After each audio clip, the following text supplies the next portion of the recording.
countdown to the last comic shop in 5, 4, 3, 2, 1. Hey, it's time for more Last Comic Shop.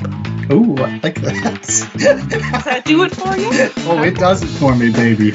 And here we are. Yes, we are opening the shop, helping newbies find their way underneath this comic book tent. That's right. We're keeping the lights on for the oldie moldies and the artsy fartsies and the people that want intriguing and artful looks at trauma and the after effects thereof.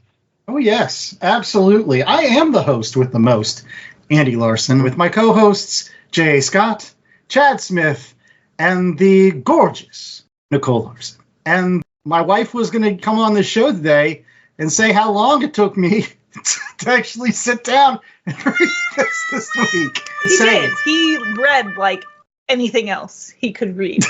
And he was then avoiding he it. was. And he really was being very judgmental because he avoided it just based on like the cover and a few pages that I paged through as we were driving home from the library. So he had no justification for his... I wanted to read G.I. Joe. It was the summertime. I mean, he literally read anything else he could. I mean, on his Kindle, single issues. He had a whole omnibus up there the one night. And then he picked it up and then he was like, oh, I really like this. Yes, actually, it wasn't too shabby. Again, J.A. has a knack for finding books out there. Where did you find this one? Washington Post, I think. Yes, yeah, it got a review in the Washington Post, so it's out now. And what's it called, J.A.? It is Victory Parade by Leela Corman, and you can find it in booksellers. I don't know if it's comic shops are going to be stocking this, and libraries. Support your public library. We got ours from our library.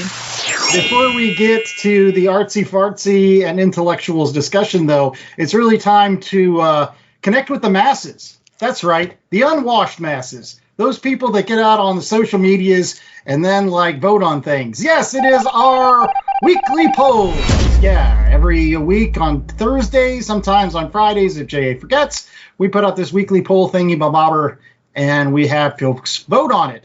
Subsequently, we like to come on these shows and do these poll recaps because it's a fun way of just killing some time before we get to Let people know, how do those polls go? Yeah, you're right. I mean, people vote in them. We might as well find out. So we've got 5 polls on this week's show. Poll Master J.A., what's the first poll we're going to be recapping? The first poll was, and this is off of the back of Silver Surfer Black, where the Silver Surfer uses his board to get around, and in new and unique ways, we wanted to know, what is the weirdest mode of transportation that exists in comics?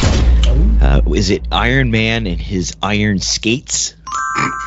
Is it Love those Guardian from Alpha Flight who stands still and lets the Earth rotate around him? Sounds kind of cool. Yes, because you go very, very fast. I think actually there's a mathematical formula. Well, and why should you have to go to the place when the Earth can just come to you? Yes, but you can only go one way, though. That would get very confusing time zone-wise. Yeah. Is it Sue and Johnny Storm combining to make a jet, so an invisible jet with flame-o propulsion, or is it She-Hulk using the fourth wall to navigate through a comic book? Oh, yeah. Yeah, well, that was one I voted for, because that was by far the coolest thing that I ever saw in a comic book up until that point, was when, She-Hulk would, break through one of the ads and come out the other side, especially when they used to have, those old comic price guides in the comics, hey, why don't you get more back issues of Punisher? And she just, smashed through it and then walked to the other page. I thought that was super cool. Chad, what'd you say? I went with the old Sue Storm, Johnny Storm combo, just because I've been riding high on that Fantastic Four book, and Flame-O's always fun. Classic, Chad. Very classic. Are you still with the, even though you didn't vote in it?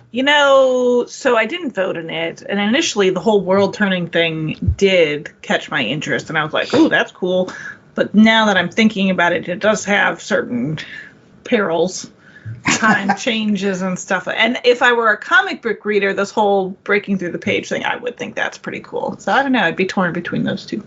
Well, I voted for Guardian in the Earth rotation just because I like the physics of it all. Not mentioned, by the way, though Chad did bring it up, was Spider-Man on a bus. But but who won? It was The commuter cometh. That's all I was going yes, for. the commuter cometh. Iron Man and his iron skates won with 50% of the vote. Yes, I think everyone just loves the dorkiness of that. I think that's the age of the Iron Man nose. Yes, yeah, darkest timeline Iron Man. Whatever. He has the nose on his helmet, and he runs around on rocket skates. Like, We just need to bring skates back. Just going around in a circle for hours at a time, listening to Bon Jovi. He's gone to several birthday parties at roller skate parks. yeah, it's coming back.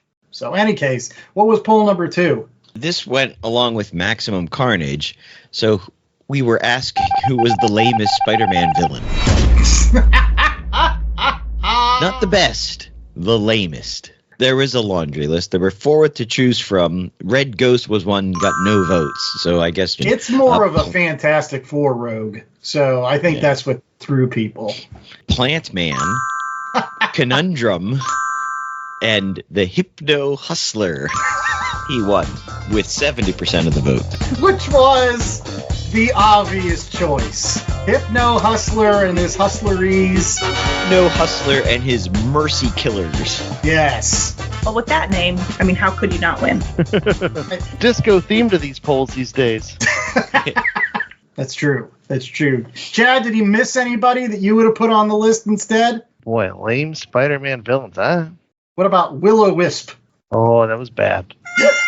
Rocket Racer. Rocket Racer was cool. Prowler was cool. That's my problem. I think they're all cool. Gibbon. Stegron. No, the correct answer is Man Mountain Marco. John Romita was just not a great villain, comer-upper. Number 3. What was poll number 3, J.A.? Poll number 3, and this corresponded just with a random new comic book day poll. What comic book are you most looking forward to reading? And this was the week of April 5th, so we had the new Birds of Prey out of Issue 8. that one. Yeah, issue 8. That won by a lot, mostly thanks to Barda, probably. The first issue of Rook Exodus, which looks really good.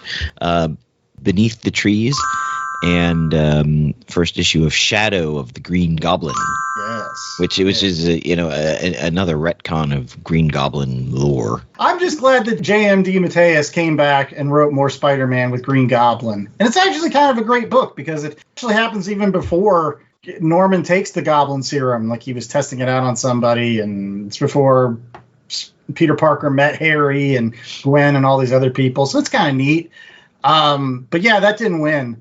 As you mentioned, J.A., it's all because of Big Barda's naked backside. That's what brought all the people to the yard. Barda brings a lot of people to the yard. That's right.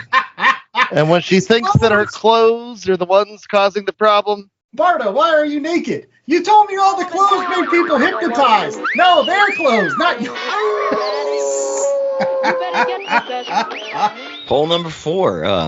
And this coincided with our interview with Paul Cornell and Con and On. What is your favorite type of comic book convention? Is it the big pop culture cons?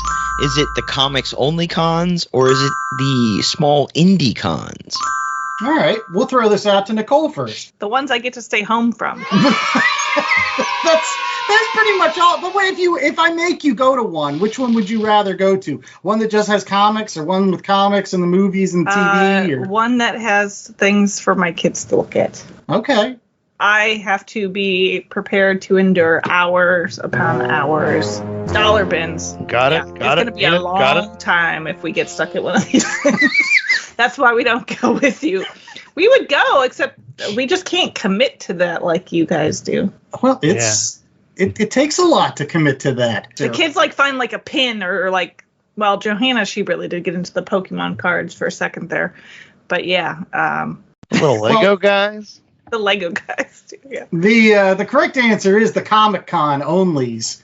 I love those Comic-Cons. Again, for the reasons that Nicole just said she hates them. It's because I like going with Chad and just flipping through dollar bins. For hours. That's right.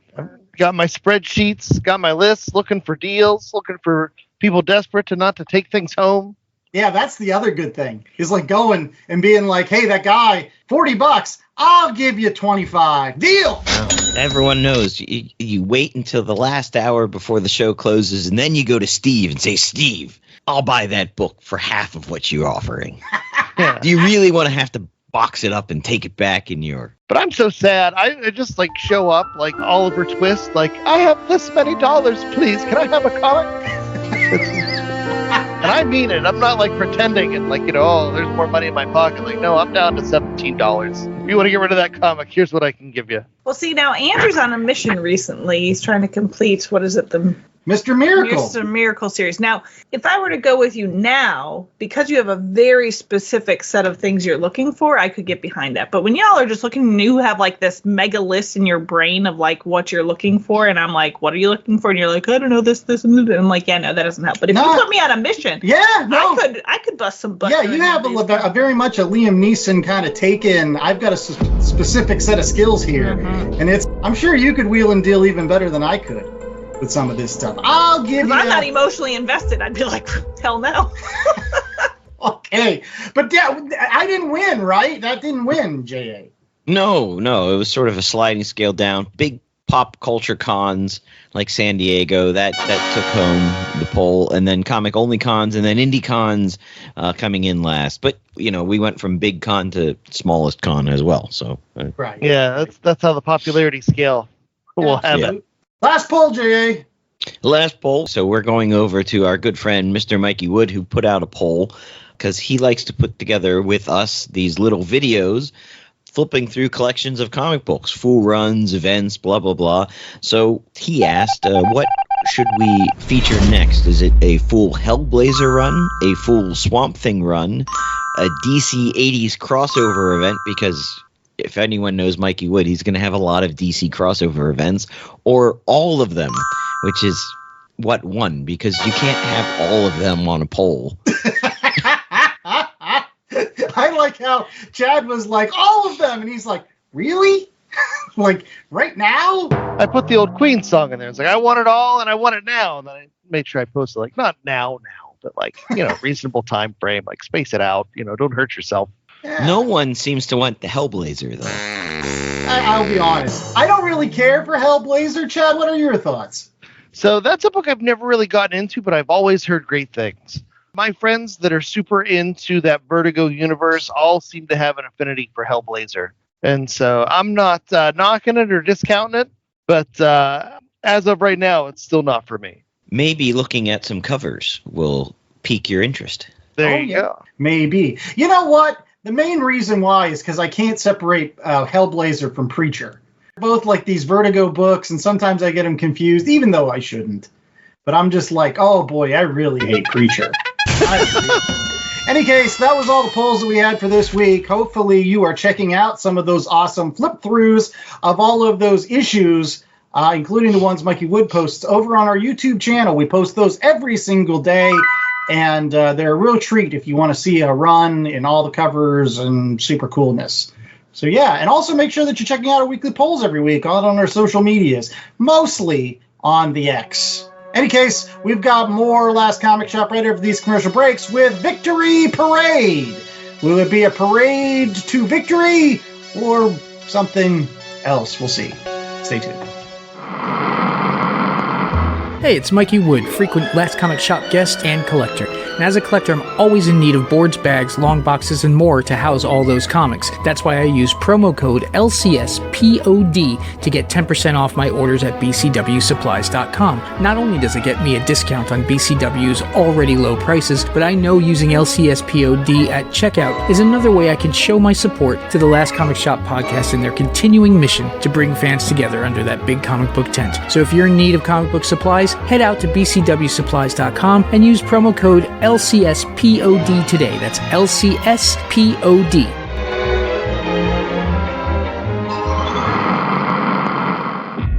Hello, Last Comic Shop listeners. This is John from Part Time Comics. You may have heard of our great series Drumsticks of Doom or Child Possession Services, but we have a new series coming out in 2024, LCS. A series of global catastrophes has left life on Earth decimated and made comic collecting a huge disaster. follow a group of survivors as they run the last comic shop. You can find more information on any of these books at linktree/part-time comics. That's part-time comics with an X. And we are back, ladies and gentlemen. We are here to talk about a book called Victory Parade out of Shotgun Books, which is a subsidiary of Penguin Random House.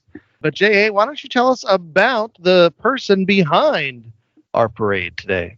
Okay, so this was written and illustrated by Leela Corman, who is a painter, educator, and graphic novel creator. She was Eisner nominated for Untersachen, which is a heart-wrenching, phantasmagorical tale of love, loss, and trauma.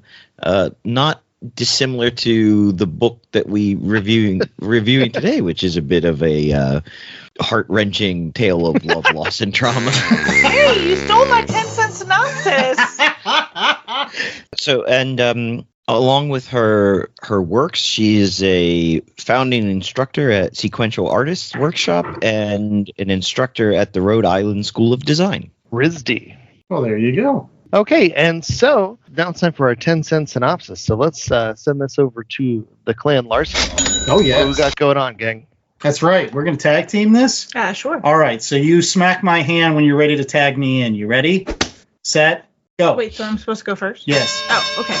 Sad. You got to smack my hand if you're going to say anything else. No, I'm kidding. I'm not kidding. But long story short, this is a book that follows the vignettes of a couple different women, particularly during World War II, and then a little bit afterwards, and how they are dealing with all of the emotions that go along with that, having spouses that are in the war, but you have a lover back home, lots of different things, anger. See, but you're going to go on and on and on if I tag you in. I just want the hot tag. Give me the hot tag. What does that mean? You're on the ropes. I get to say my 10 cents. That's it. It's a lot of emotion. No. Sold. Okay. There, you can talk now. Well, to elaborate on the you 10-cent always synopsis, Why did you guys pair me with him? most of the women This in wasn't this fair. That's in his defense. Usually in a tag team, they let the other guy play for a little bit. But you guys know what he's going to go on and on about. These women, they work in like a factory during it was like 1943 or whatever. I believe they're all Jewish. And one of them of which came over in like 1936 before really the Holocaust really started to really get going.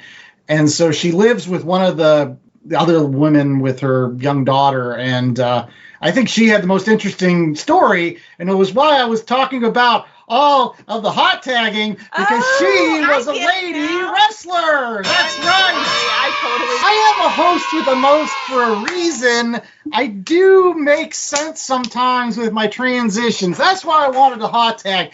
There's this great storyline where she's very, very angry because when she was living over in Germany, she was taken advantage of, even though she was a young girl. Her mother was forced to, it looks like, prostitute herself to a lot of German officers just to make ends meet.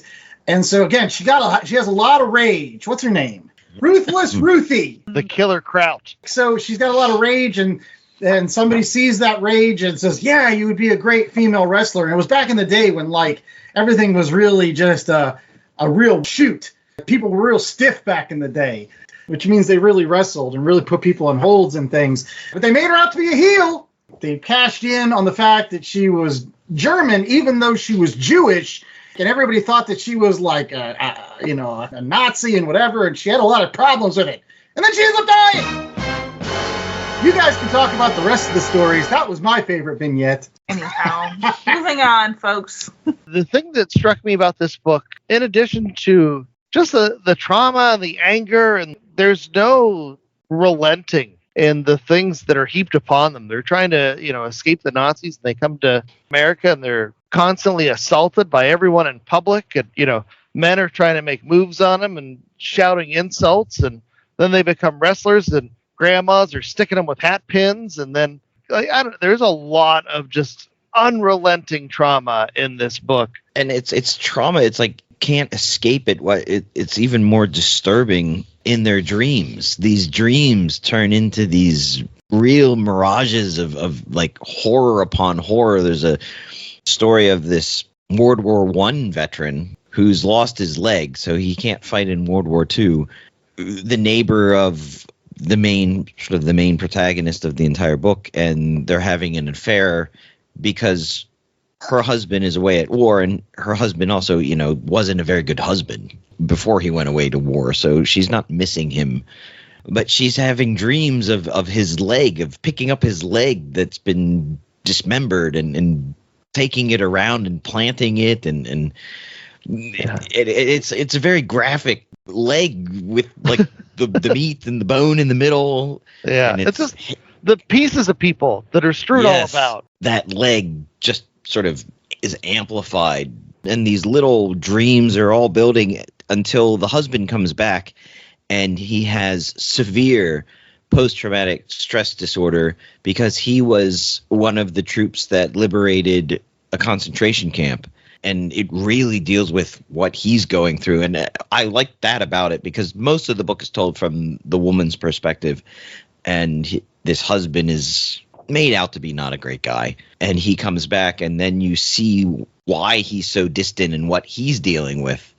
And it's a real eye-opener, sort of that in the vein of always walking a mile in somebody else's shoes to understand them. Yeah, he doesn't just come to pieces, but he has the ghosts of all the people that he's seen following him around and, attached to the back of his cab as he's off doing his business. And, So as we're sitting here talking about this, when we're talking about those scenes with the leg and the disjointed, do you guys remember from Persepolis how there was a similar kind of undertone where like her whole body was kind of apart? So I think, again, when we talk about these war stories and living through them, I think there is some symbolism, too, to just the complete disjointedness. And if you remember from Persepolis, she was, a child in the first part of that 2-book series and really just trying to live her life. And it was the adults that kind of were dealing with all the politics and the things like that. And she was kind of just trying to have a normal childhood. And then the second half was much more aware and much more affected personally by everything. And it was much more depressed. Remember, we talked about all that. And I think in this book, we're really seeing each vignette that these people can't escape it, right? It doesn't matter if they're removed from it by thousands of miles. It doesn't matter if they can find love in somebody else.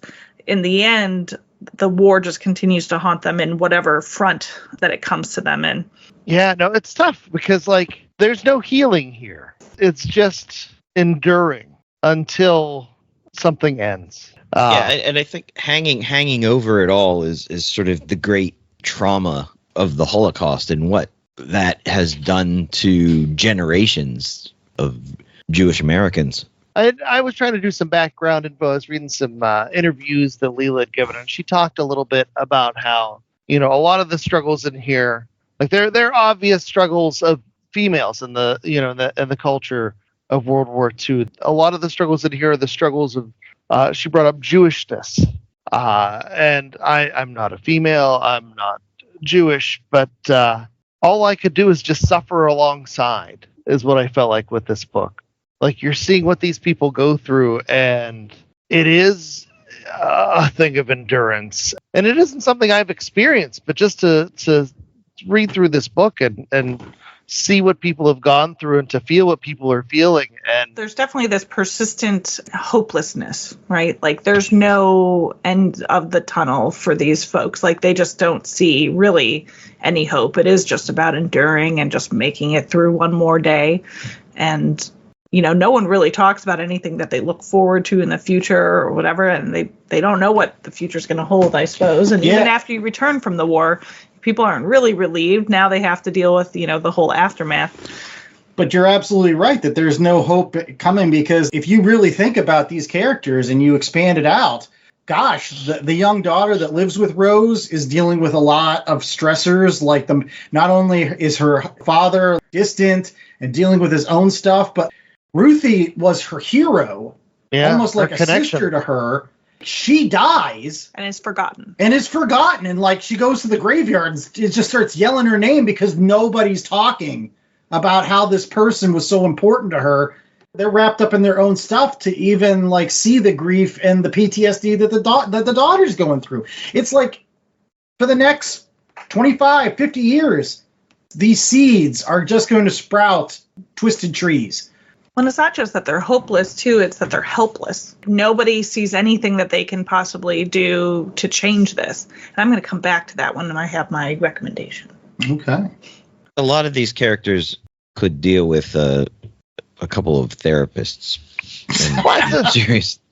But it's very it's flip to say that, but like no, I don't mean that in a flippant way at all. I mean that in the 40s and after World War II, there was not an understanding of the traumas that we carry and the traumas that we can pass on to our children nearly enough.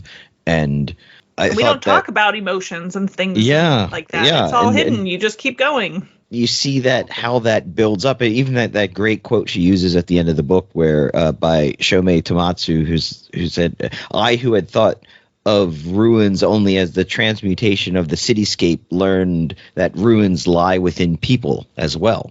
Yeah, so the people are walking around with these ruined lives and holding it in so much. Yeah, just walking around with it, driving their cabs with it. You know, I'd be interested to read some interviews that Leela Corman did if this was part of her way of dealing with it and as on a personal level, besides telling the story and trying to open other people's eyes, is it her way of also healing herself? Yeah, I don't know. It's tough. It's so personal and so it's brutal. I just feel terrible. Yeah, it's not a book I would recommend reading before you go to bed. Right. This is not one to for a light breezy read. Whew. Well, I wanted to real quickly pivot to the art a little bit. It's something that I originally kind of balked at. Again, it's not traditional comic art at all. In fact, it was very difficult for me to think of any art that kind of looked similar. It was different from a lot of other comic books with the very large panels on each page. I think that's is there nothing more than 4 panels per page? Or yeah, most of the time you're looking at 4 or 3 panels tops. Right. So it is one of those things where it challenges those traditional conventions of comic books. Yeah, I mean, to be honest, some of the women are kind of ugly. I mean, I don't know if that was part of her portrayal, like if they were supposed to look a little gaunt. I'm not sure. Well, no, it's not just the women that's ugly. It's the whole world. There's so much ugliness that people are dealing with, and they'll juxtapose that with the Busby Berkeley dream sequences and the movie passages. Yeah, it's sort of it reminded me of a less impressionistic take on Picasso's Guernica. He just got real smart on us, folks. Yeah. And was that what they put in the energy drinks? her use of color or lack of color from panel to panel to really pull out, like whenever Ruthie and the daughter are walking on the street, they're the only ones in color. Everyone else is sort of gray tone falling into the background when they're discussing things. I thought was really well done. And you see that a lot, that sort of use of color to emphasize a scene and to pull out who's important and who's not important. Everything's washed out. Color was originally there, but when things get real faded, almost ghost-like, everything's kind of ethereal. Yeah. I think ethereal is a great way to put it. Even when there's good news, everything is still just kind of that washed over. Yes. Yep. Yes! There's a lot of weird stuff, which I'm sure there's symbolism to it that I'm just not astute enough to pick up on. But there's this other creepy scene where 2 ladies pass away in the concentration camp, and they walk up to the fence line. They see the ghosts on the other side, and they're like, that fence doesn't exist for you. That's for those other people. Let's go. These ghosts, these pink ghosts going off. And I was just like, that gave me a shiver down my spine. I was just like, ooh. This art, it was powerful at times. But it's that thing where it's there, but it's not there, and it's just there's that haze across everything, and brilliant stuff. Boy, I did not enjoy it. Well, let's get to our ratings right after these commercial breaks. We'll find out how much Chad didn't like it. Maybe we'll see. We'll stay tuned for more Last Comic Shop right after this. If you're an indie creator looking for a home for your comic book, graphic novel, short story collection, or novel, then you've come to the right place. Any One World is a full-service publisher and distributor which can take your creator-owned project and showcase it to the world. We offer 2 primary distribution channels. Digital distribution, where we'll sell your book in our digital bookstore. Digital and print distribution, where we'll sell your book in our digital bookstore and distribute through physical bookstores across the UK, USA, and Canada. In addition to distribution, Any One World can also work with you to publish your book. We'll publish your book digitally, helping you source artists, edit, format, and publish your book in digital format. Digital and print. We'll publish your book digitally and produce and distribute print copies of your work. Digital, print, and merch. We'll publish digital and print copies of your book and then work with you to design or distribute products and add-ons such as t-shirts, posters, and more. On top of all of this, we can offer additional paid services where required, specifically cover design, editing, and formatting. Unlike many traditional publishers, Any One World gives indie creators maximum control and flexibility over publishing and distribution. So if you're looking to partner with us to distribute existing books or publish something new, read carefully through the information below and fill out a submission form. All right, we're back with more of The Last Comic Shop, and it is now time for ratings, where we take somebody's wonderful art and then, try to condense it down into a 1 out of 4 scale. Like that's sad, though. It's what we do. But Kinda cruel. It's absolutely.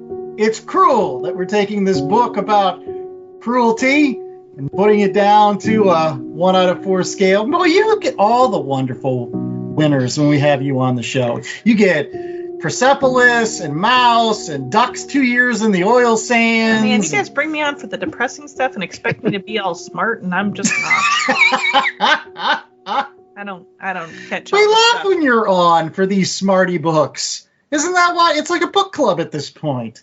Come on. Sure. Have another glass of wine. You'll be fine. In any case, J.A., what's a 1 out of 4 scale for Victory Parade? I think we have to go with trauma. I mean, this book deals with what it is to go through trauma and deal with trauma and have it haunting you. So 1 out of 4 traumas. I thought you were going to break out legs. I thought it was gonna No, that's upset traumatic for me. That was traumatic for me, seeing all those dismembered parts through in the dream sequences. Yeah. And then the book starts off with that. With her just taking a bath and kind of falling apart at the pieces. I just thought that was her just letting go of all the stress. But in any case. Now do you think it still means that she was... Oh, yeah, no. That original bath scene, she was trying to escape from what was going on. And so she was like, your ears close when you take the bath, and you just feel it's like a deprivation tank. Any case, I'll go first. This was not a deprivation tank for me. This book made me feel a lot of things. And although my wife had mentioned that it took me a long time to get around to reading it, once I started, I just couldn't put it down. It was shockingly powerful. The art, although different, was very, very intriguing at times. I still won't lie, my favorite storyline was about Ruthless Ruthie, not only because I'm a wrestling fan, but she's the only one I feel like that actually really dealt with her trauma to a certain extent. Sure, she dealt with it by punching a lot of people and twisting their arms, and ultimately in the end she lived by the sword and she died by the sword. But still, she was one of the few people that actually dealt with her feelings and was trying to find some way of dealing with it. But there were a lot of moments that were really, really disturbing, whether it was, again, that ghost scene at the concentration camp, whether or not it was that weird Buzzley Berkeley where the guy was like yelling at her in the dream, like the young daughter kept on saying that when you wish upon a star or something. I don't know what it was, but his face was like enormous and really ugly. And I was just like, okay. But that's this book. Is it for everyone? Probably not. Should it be for everybody? Sure. I think that it taught me a lot. It opened up my mind a little bit. I'm going to give it a good 3.75. Yet again, J.A. picks a book out of left field and turns out to deliver a home run. It's just really dark, so I can't give it a 4. J.A. Yeah, I think one of the things I like about our podcast is that we don't just focus on sort of the capes and cowls, standard superhero fare, and we have the chance to branch out a bit and look at books and graphic novels that are using the medium to tell different stories, and non-traditional artists, non-traditional storytellers, non-traditional comic book creators. This is one of those, and to your point, when you brought us back, it belongs on that shelf with Persepolis and Duck's 2 Years on the Oil Sands, and these incredibly fraught books of emotional violence and war and dealing with traumas that we as humans have to go through and also have put upon each other. I don't know what that says, that Nicole's the one who always comes on for those shows and she doesn't get to read fun things like the frivolous, Maximum Carnage or something. She's always having to deal with these very heavy subjects. A lot of these books deal with, a lot of heavy emotional tolls on people. Listen, Maximum Carnage was a whole different toll. It's a toll nonetheless. That is true. Get something with the disco dudes? Yeah, Hypno Hustler. We got to give him one of those. Hypno Hustler. So yeah, it's a 3.75 for me as well.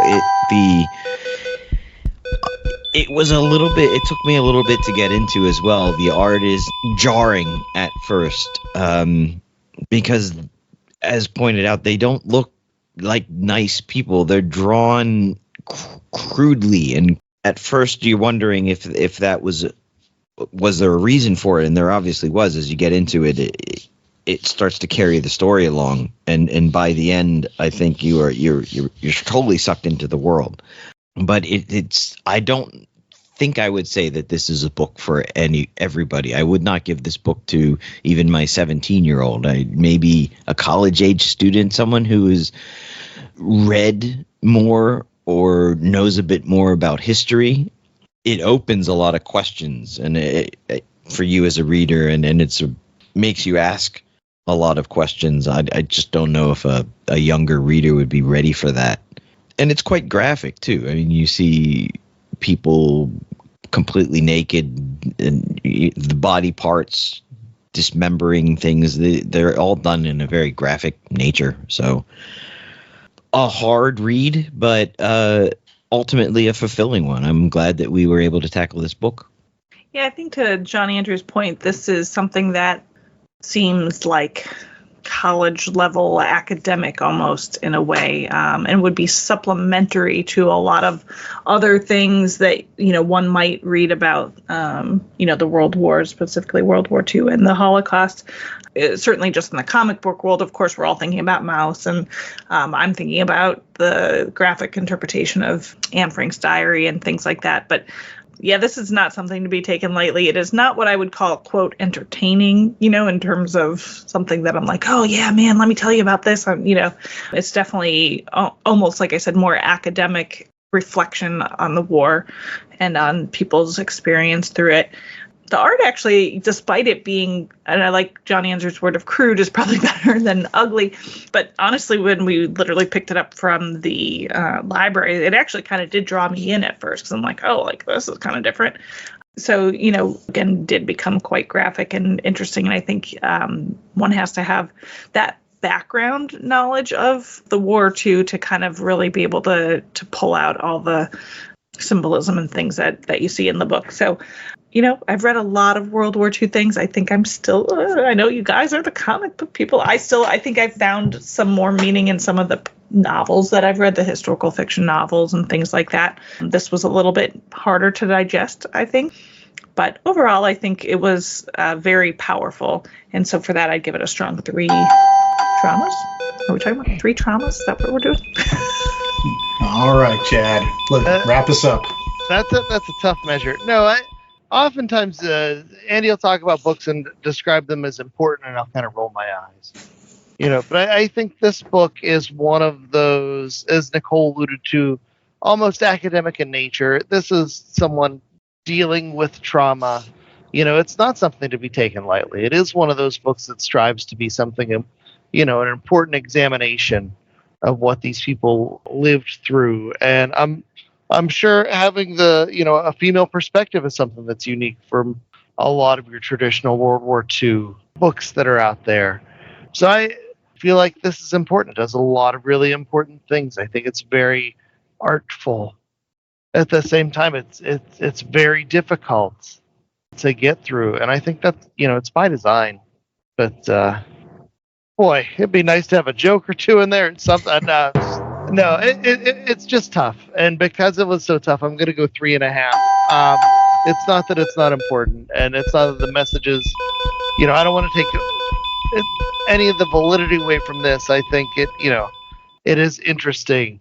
The art has its own ethereal quality to it that makes it engrossing, and the stories are just so yeah, 3.5 traumatic experiences Oh boy. in one book. There we go. All right. Well, here's hoping that recommendation, the next segment on this week's show, will give you some books that maybe will be a little less serious, maybe more. Who knows? I don't know how it could be more serious than this book, but boy, pick up some of these other books in addition to Victory Parade at your local comic book shop or bookstore or library today. We're going to start off with J.A. Scott. J.A., what do you got for us? So I recommended this before, maybe a couple of years ago, but I think it fits well sort of with the theme of today. And that's Year of the Rabbit by Tien Wiesna, which is about the horrors of the Khmer Rouge in Cambodia in the 1970s. And like Victory Parade, really uses the medium of the graphic novel to tell this tale, where you can have pages and pages of almost no dialogue and no words, and just have images telling the story. I think you're saying something in the silence, and that is very powerful. And that's one of the great things about comic books and the comic book medium. Sometimes saying less is more, and Tien does that exceptionally well. So I recommended it before. I think it really fits with Victory Parade. So in case you hadn't heard that other show, I recommend it again. All right. Chad?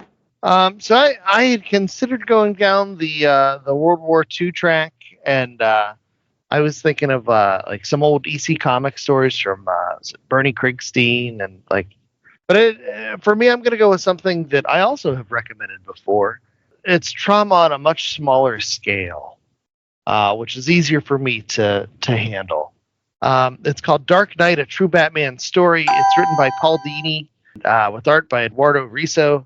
Came out through Vertigo officially. It might have been one of the last Vertigo things. But Paul Dini is famous for being one of the talents behind Batman the Animated Series. And this is his telling of his tale where he was mugged and assaulted on his way home one day.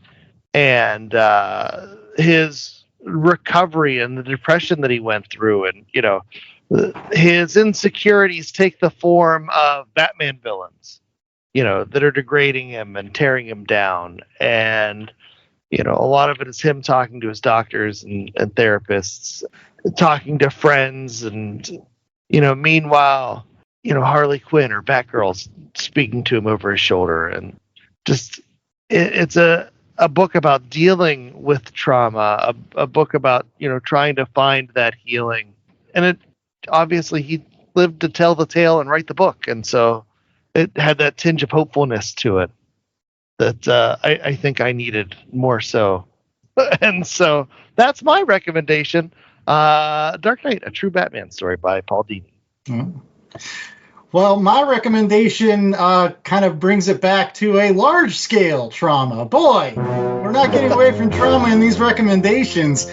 But if you were a fan of Victory Parade, after reading it and listening along with this week's show, let me suggest another wonderfully powerful book called It Was the War of the Trenches by the world-renowned comic book artist and creator Jacques Tardet, or as he's just known on most of his covers, Tardet. It's acclaimed as one of his best works. And folks like Art Spiegelman, who wrote Mouse, has gone on record saying it's one of the greatest comic books ever written. Paul Gravett listed it on his 1001 comic books you must read before you die. It was put out in an English translation back in 2010 by Fantagraphics, where it won 2 Eisner Awards for Best Reality-Based Work and Best U.S. Edition of International Material. And simply put, as the title would suggest, this is about World War I. It is a collection of little vignettes about stories about French soldiers in the trenches during World War I. Not going to lie, nearly all of the stories end really badly for the soldiers that you're following. It is very, very anti-war, kind of talks a lot about loss of humanity that occurs during wars with soldiers. Honestly, just like the pointlessness of the entire exercise. Get ready for some real darkness. But important darkness, I won't lie. It was The War of the Trenches. It is one of the most powerful books I've ever read. From a comic book perspective. And I can say if you are a comic book fan and really consider yourself somebody that likes the medium of comics in terms of storytelling, you should get around to reading this book sooner or later. Nicole. Holy Yes, pick us up, please. Something. Yes. Holy depression. Okay, so we're going to stick with World War II in my recommendation, and I'm going to veer away from y'all's comic books. I hate to tell you this, because, again, we've read World War II comics before. I've recommended Anne Frank's comic adaptation many times before. But I literally concurrently had borrowed this book just like out of the blue from the library, and it fits so kind of well with Victory. And the book that I'm reading, I have about 100 pages left, so I'm recommending it based on 300 out of the 400 pages. Is called The Diamond Eye by Kate Quinn. So Kate Quinn has written a number of books that tell the story of war through powerful real-life women that she's historically fictionalized, obviously. And this one is about a female sniper in the Soviet army who had over 300 kills and ended up going on a propaganda campaign through the United States. So, a lot of the women in the other books that she wrote, were involved in like spy networks and things like that, really in contrast to Victory Parade, where they were kind of having the war happening around them and to them, these women were able to find a way to take a more hands-on approach. But, this book specifically comments on how in the Soviet Union, women were not forbidden so much from actually enlisting in the army itself. So it was still a small population of the army. They said about 5%, but comparative to the American military and to the British military, where women weren't allowed to enlist in active duty type of like frontline type of thing. So I think this for me was, a woman taking the bull by the horn, so to speak, and really just sticking it to the man. Interestingly, she became a sniper before the war, not really a sniper, an expert marksman, we'll say, really because her husband, who kind of refused to divorce her, kind of said that she could never do this, could never do that. And she actually was a doctorate level student at the time that the war broke out. She did all this extra training for about 2 years to become an expert marksman. And then when Germany started pushing into the Soviet Union, she immediately enlisted. And then, like I said, just kind of took some names, man. She showed them. Her nickname, the real woman was nicknamed Lady Death. Yes, Lady Death. And Ludmila Pavlichenko. She goes by Mila for most of the book. But so I'm currently at the part where she's in the propaganda campaign in the U.S. Along with Eleanor Roosevelt. So getting into some interesting parts there and how she's very uncomfortable in that. She's had some trauma. She's lost a lover. She's lost most of her platoon that she was commanding or commander of. So she's really struggling and wanting to get back to the front. She feels very comfortable in her job. And I think it was very systematic the way she did it. And that's part of how she was able to deal with a lot of the emotions that came along with it. But yeah, just definitely a really inspiring book about not only women's capabilities, but also their leadership skills and sometimes how they're overlooked, particularly in things that, we historically think of as kind of masculine, manly things, such as war. And she really, really showed her strengths and her intelligence. And I'm looking forward to see how it ends. It's a great book. All right. And we hope that you stick around for more great books here on The Last Comic Shop in future weeks. Yes, that's right. Not all of them will be so serious. Not all of them will be so somber. We do have some fun coming up. Captain America and Batman. That's always great times. Eventually a Deadpool movie. Wonderful stuff coming up over the rest of this summer. So make sure that you're rate, reviewing, and subscribing over at www.lastcomicshoppodcast.com. And while you're out there at our website, make sure that you're checking out some of these past episodes that the wonderful Nicole Larson has graced us with her presence on.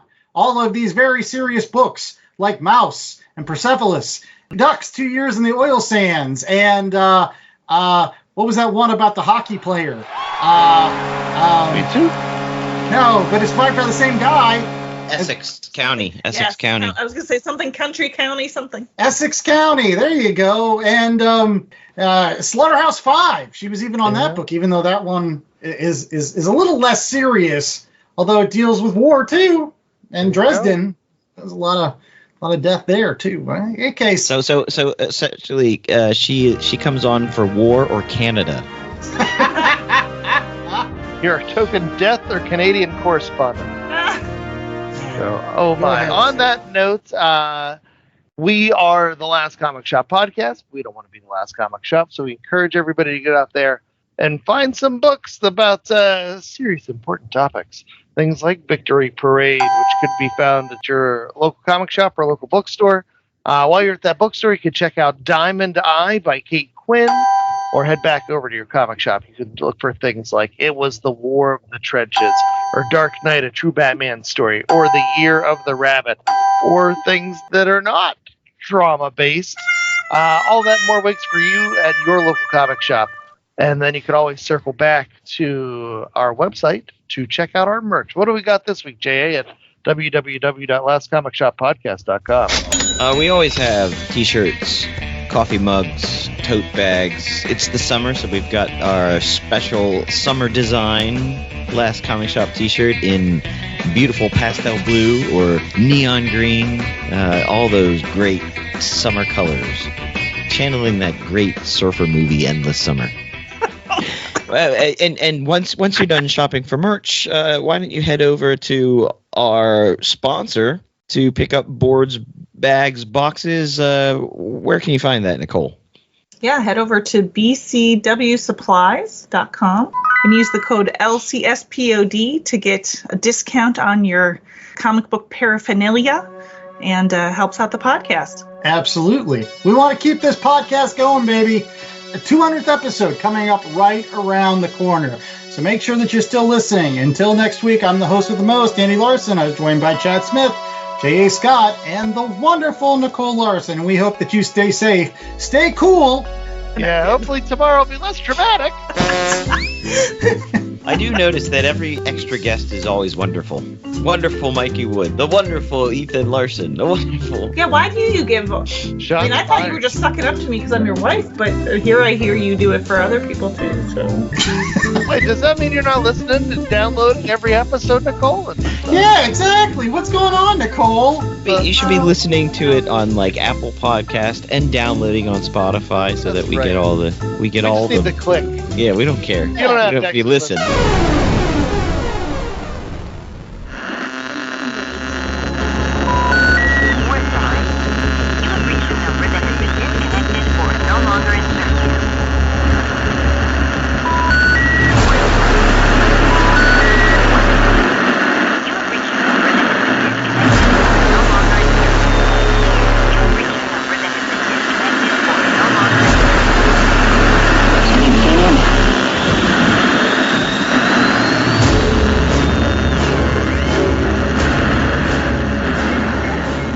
The Last Comic Shop podcast was a 2024 Black Angus production.